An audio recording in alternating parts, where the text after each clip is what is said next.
You're probably going to see a lot of these MODOK videos popping up on YouTube. So if you want to see a really good review on them, you might want to turn this video off and go check one of those out, because this probably isn't going to be one of those videos. We're just here to basically talk some shit about this stuff. The reason why you're going to see so many of these is because, like, the first time ever in history, the target release date thing actually worked. And today was the 25th. They were supposed to be out on the 25th. And they actually still had some in stock on the 25th. I know that's crazy that that worked out. So it seems like everybody knew they were going to come out today. Everybody went and got them, which is actually kind of cool. It's kind of nice to actually go to the store and get what you're looking for once, instead of going to 8 other Target stores and coming up empty-handed. That's kind of like what happened with these. Supposedly these were supposed to be out today also. The dude brings out the case. I'm like super stoked. And there's 4 of these and 4 of these in the case. On the Shang-Chi, they had those 2, which I already have one of those stashed, so I didn't pick it up. He came out in his own case of 8. All him, which I'll get him later, because I figure if he's coming out in full cases, he probably won't be very hard to get. But the people finding these things at Walmart are finding like the whole case with the full assortment. I wasn't quite that lucky. I did go to a couple Walmarts today. Actually, I went to more than a couple, but I'm too embarrassed. I went to 3, and I went to like 3 Targets and still didn't come up with all the shit that I was looking for. So when I get these, I might probably do a really quick review on those. I'll try not to waste too much of your time. And on this MODOK figure, this is the one that just came out. This is the old Build-A-Figure. When you look at these 2 things side by side, man, one is just as good as the other. I actually like them. I like that this one's a little bit bigger. We'll take a closer look at them. And then you have the old 5-inch Toy Biz one.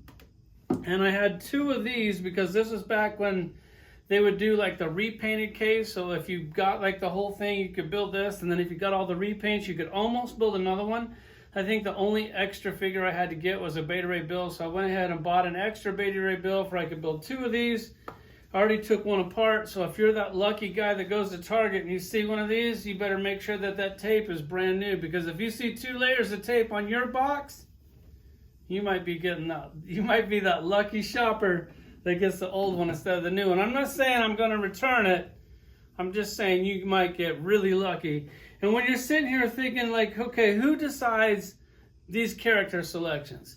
If you're a new collector just coming into the game and they re-release MODOK and then he was like $200 and now he's $50, and then they make one that's really nice and you're like, it's $50, and some people are going, man, $50, it's kind of expensive. Yeah, it is kind of expensive.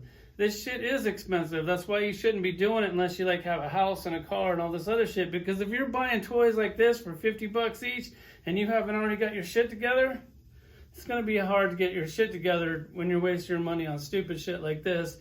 So you're sitting here, or at least I'm sitting here, and I'm like, why do they do the character selection? They already know that we got a really good MODOK, although this is another really good MODOK. And I'm sitting there thinking, because I talk to these guys when I go to shows, I talk to Jesse Falcon on occasion, once a year, and I ask him if he collects. He says he does collect, but I've never seen his collection. I asked Dwight if he collects. He says he does collect, but I've never seen his collection. I know Jesse's been in this shit since day one, since the 5-inch figures. I know Dwight is fairly new to the game, so I'm thinking his collection is probably just all the shit that he's made while he has been there. And so I'm thinking, this is starting to make a lot of sense. So when Dwight wants a figure in his collection, he re-releases it because he didn't want to spend $200 on this thing on eBay, which now it's like $50 on eBay. So I'm wondering if that's where they determine the character selection. If they're the characters that they personally need, or they're the characters that they think we need, which all the collectors, the new collectors did need it, but the old collectors obviously didn't. But he's a great figure, and I love added another MODOK in my collection. Let's check him out. It's not the first time I've seen the side of you.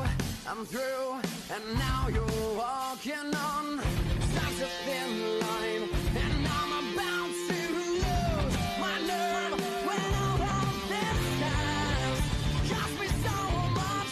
Now leaving in the dust everything we had.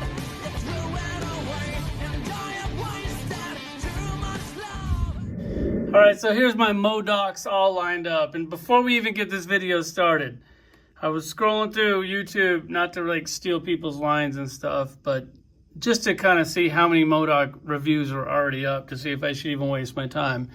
And I noticed that some guys were reviewing this figure and they didn't have this figure. If you don't have this figure, I don't give a fuck what you think about this figure, because you don't have anything to compare it to. So you guys that don't have the original one to compare it to, stop doing fucking videos, bro. You're just wasting people's time. People definitely want to see the comparison of MODOKs if you don't have it. If you're a real true G, you got this one. Could you imagine if you bought this and you got home and you opened the box and this was inside of it? Woo! That'd be like winning the fucking lottery, wouldn't it? This thing has got a squishy head on it. It also has this weird button on the back, which I don't know why, because it doesn't really work very well. You squish his head and this thing will shoot out a good, I don't know, 1 inch, 2 inches. Let's give it a go. Oh, fuck it. Actually, it did pretty good, actually. I think it was kind of stuck in there.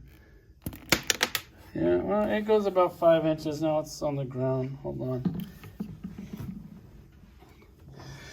So this is the old school one. I actually thought this thing was a pretty cool toy at the time. I know it's definitely dated, but it's got about the same quality of paint that they put on their shit now. Like, it's got the same number of paint apps as this thing over here, which that thing is pretty good. But when you look at this one, let's be real here. So here's this thing, still a cool toy. I'll put him back in the 5-inch collection. I don't know, maybe I'll put him back in the box. We'll see. Let's go ahead and take a side-by-side look of these two.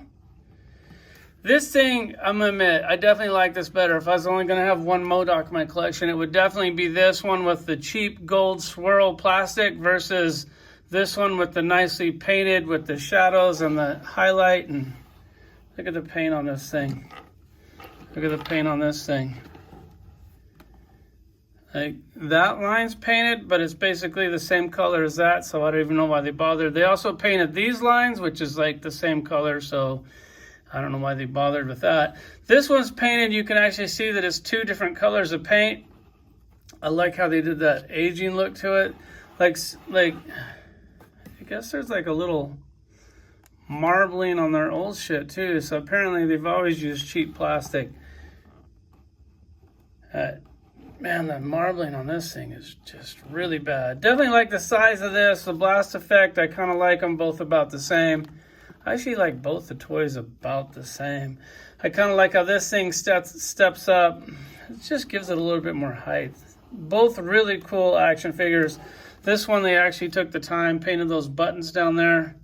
This one, like, see, all these are like painted separately. That would have been cool if they would have did that. Man, it seems like they definitely kill it on all the new sculpts. Well, they used to really kill it on all the old sculpts, but they pretend like like, this is a $50 toy. You couldn't have spent an extra, I don't know how much paint apps cost, an extra $1 on paint apps. Like, granted, that's $1 million when they look at it. Like, if the extra paint apps are $1, we make 1 million toys. Well, that's $1 million, and that's $1 million that could go into their Christmas bonus. So why would they give us, I don't know, all the paint apps as the old one?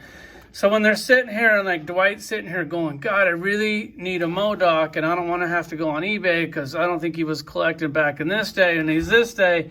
He's like, I'll just have somebody custom paint it I can get all these amazing paint apps on this. That's the only thing that this thing is missing. If it wasn't for the paint apps, like, I definitely like this. Holy shit, look at that.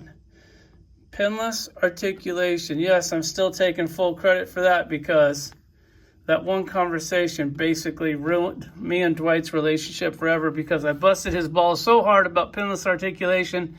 We got it. But it definitely jeopardized our friendship. Not that we were really ever friends. Anyways, let's go ahead and take a quick look at this one for all the YouTube channels out there doing reviews that don't have this one. Shame on you. Shame. Review something else. This thing's got fingers. Look at this. Holy shit. Every finger is individually articulated. That is amazing. Look at that. That's what he's saying. Fuck you, Hasbro team. I'll never give you guys an interview with Tucker Art. Just fucking around, but they won't. I wonder why. The paint apps on the face are absolutely insane.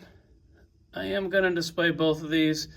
This one has pins on the articulation, which that's what they all did back in the day. God, I love the old one. I love them both the same. I'm sure that there's not too many people that already have this that are buying this. It's just mostly new collectors that never got this are buying this. I don't know. Probably, maybe a lot of you guys are, I don't know, man. It's a toss-up. Both really good. That's the review. If you got an extra $50 in your pocket, pick this thing up. It's, oh, hold on. Wait a second. I forgot about this shit. He comes with two faces. Not like saying that this makes it worth it.